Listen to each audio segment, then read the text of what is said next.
നമ്മൾ ഇന്ന് പരിചയപ്പെടുന്ന ഒരു കിഡിലൻ ആപ്ലിക്കേഷനാണ്. ആപ്ലിക്കേഷൻ്റെ പേര് ന്യൂ പ്രൊഫൈൽ പിക്ക് എന്ന് പറഞ്ഞാണ്.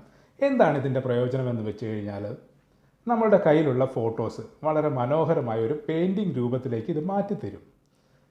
ഇതാണ് നമ്മുടെ ആപ്ലിക്കേഷൻ. പ്ലേ സ്റ്റോറിൽ അവൈലബിൾ ആണ്. ആവശ്യമായ പെർമിഷനുകൾ എല്ലാം കൊടുത്ത് പ്ലേ സ്റ്റോറിൽ നിന്ന് ഡൗൺലോഡ് ചെയ്യുക. ഡൗൺലോഡ് ചെയ്തതിന് ശേഷം ഓപ്പൺ ചെയ്യുക. ഓപ്പൺ ചെയ്യുമ്പോൾ ഇങ്ങനെ ഒരു ഇൻ്റർഫേസ് ആണ് വരുന്നത്. നമുക്കിത് രണ്ട് വെർഷനുണ്ട്, ഫ്രീയും ഉണ്ട്, പ്രോയും ഉണ്ട്. പ്രോ വേണമെങ്കിൽ നോർമൽ ക്യാഷ് കൊടുക്കുന്ന പോലെ തന്നെ നമ്മൾ ക്യാഷ് കൊടുത്ത് ഡൗൺലോഡ് ചെയ്യുക. ഫ്രീ വേണമെങ്കിൽ ഫ്രീയിൽ യൂസ് ചെയ്യാം. പക്ഷേ ചില ആഡുകൾ കയറി വരും എന്നുള്ളൊരു പ്രശ്നമേ ഉള്ളൂ.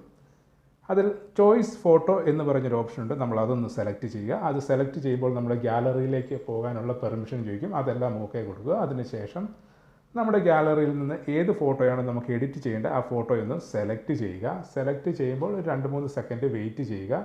ഒന്ന് റൗണ്ട് ചെയ്ത് നിന്നതിന് ശേഷമായിരിക്കും ഇത് സെലക്ട് ആകുന്നത്. ഫ്രീ വേർഷൻ ആയതുകൊണ്ട് തന്നെ ചില ആഡുകൾ കയറി വരും. അത് നമ്മളൊന്ന് ഒഴിവാക്കി വിടുക. അതിനുശേഷം നമ്മുടെ ഫോട്ടോ ഇങ്ങനെ ഒരു മോഡലിലേക്ക് വരും. നമുക്കിവിടെ കുറേ അധികം ഓപ്ഷനുകൾ അവൈലബിൾ ആണ്. നമുക്ക് ഇഷ്ടമുള്ള രീതിയിലേക്ക് നമ്മുടെ ഫോട്ടോസ് മാറ്റാൻ പറ്റും. നമുക്ക് ഒരെണ്ണം സെലക്ട് ചെയ്ത് അതിൻ്റെ കളർ ചേഞ്ച് ചെയ്യണമെങ്കിൽ താഴെ ഡിഫറെൻറ്റ് ഓപ്ഷൻസ് കാണിക്കും. അതിലേതാണോ വേണ്ടത് നമ്മൾ അതൊന്ന് സെലക്ട് ചെയ്യുക. അത് സെലക്ട് ചെയ്യുമ്പോൾ ആ രീതിയിലേക്ക് മാറുന്നത് കാണാൻ പറ്റും. പല ഓപ്ഷനുകൾ നമുക്കിവിടെ അവൈലബിൾ ആണ്. നമുക്ക് ഏതാണോ നല്ലതെന്ന് തോന്നുന്നത് ആ ഓപ്ഷനുകൾ ഇവിടെ സ്വീകരിക്കാവുന്നതാണ്. നമുക്കിങ്ങനെ വളരെ വെറൈറ്റി ആയിട്ടുള്ള ഫോട്ടോസ് നമുക്ക് ഡൗൺലോഡ് ചെയ്തെടുക്കാൻ പറ്റും. ഒട്ടനവധി ഓപ്ഷൻസുകൾ നമുക്കിവിടെ അവൈലബിൾ ആണ്. നിങ്ങൾക്ക് ഏതാണോ നല്ലത് എന്ന് തോന്നുന്നത് ആ രീതിയിലുള്ള ഫോട്ടോസ് ഡൗൺലോഡ് ചെയ്യാൻ പറ്റും. ഇതിൽ നമ്മൾ സേവ് ആൻഡ് ഷെയർ എന്ന് പറഞ്ഞൊരു ഓപ്ഷനുണ്ട്. അതൊന്ന് പ്രസ് ചെയ്ത് കഴിഞ്ഞാൽ നമുക്കിത് സേവ് ചെയ്യാൻ പറ്റും. നമ്മുടെ ഗാലറിയിലേക്ക് സേവ് ചെയ്യാൻ പറ്റും. കൂടാതെ ഷെയർ ചെയ്യണമെങ്കിൽ ഏതെങ്കിലുമൊക്കെ ഓപ്ഷൻ നമുക്ക് വാട്സാപ്പ്, ഇൻസ്റ്റാഗ്രാം വഴി ഷെയർ ചെയ്യണമെങ്കിൽ അത് ഷെയർ ചെയ്യാനും പറ്റും. ഇതിൻ്റെ തൊട്ട് മുകളിലായിട്ട് നമുക്ക് കുറച്ചുകൂടെ വലുതായിട്ടാണ് ഫോട്ടോ വേണ്ടതെങ്കിൽ ഈ കത്രികയുടെ സിഗ്നലിലൊന്ന് പ്രസ് ചെയ്യുക. അപ്പോൾ നമ്മൾ ആദ്യം സെലക്ട് ചെയ്ത ഓപ്ഷനിലേക്ക് തിരിച്ചു പോകുന്നത് കാണാം. അവിടെ നമ്മുടെ ഫോട്ടോസ് എങ്ങനെയാണ് വന്നേക്കുന്നത് അവിടെ നമുക്ക് ആ ഫോട്ടോ അതുപോലെ കാണാൻ പറ്റും.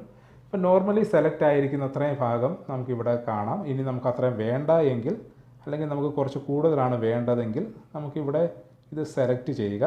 ഇത്രയും ഭാഗം സെലക്ട് ചെയ്യുക, ടിക്ക് കൊടുക്കുക. ടിക്ക് കൊടുത്തു കഴിയുമ്പോഴത്തേക്ക് വീണ്ടും അത് ലോഡ് ചെയ്യുന്നത് കാണിക്കും. ലോഡ് ചെയ്തിട്ട് നമ്മൾ നേരത്തെ എഡിറ്റ് ചെയ്ത ആ ഓപ്ഷനിലേക്ക് തന്നെ വരും. പക്ഷേ അതത്ര മനോഹരമായിരിക്കില്ല നമ്മൾ സെലക്ട് ചെയ്ത് കഴിഞ്ഞാൽ. അപ്പോൾ ഡിഫോൾട്ടായിട്ടുള്ള രീതിയിൽ തന്നെ ചെയ്യുകയാണെങ്കിൽ നമുക്ക് നല്ല രീതിയിൽ ഫോട്ടോസ് എഡിറ്റ് ചെയ്യാൻ പറ്റും. ഇനി നമുക്ക് ചേഞ്ച് ഫോട്ടോ കൊടുക്കണമെങ്കിൽ ഈ ഫോട്ടോയല്ല വേറൊരു ഫോട്ടോയാണ് വേണ്ടെങ്കിൽ ചേഞ്ച് ഫോട്ടോയിൽ പ്രസ് ചെയ്യുക. നമുക്ക് ഏത് ഫോട്ടോയാണ് വേണ്ടത് അതൊന്ന് സെലക്ട് ചെയ്യുക.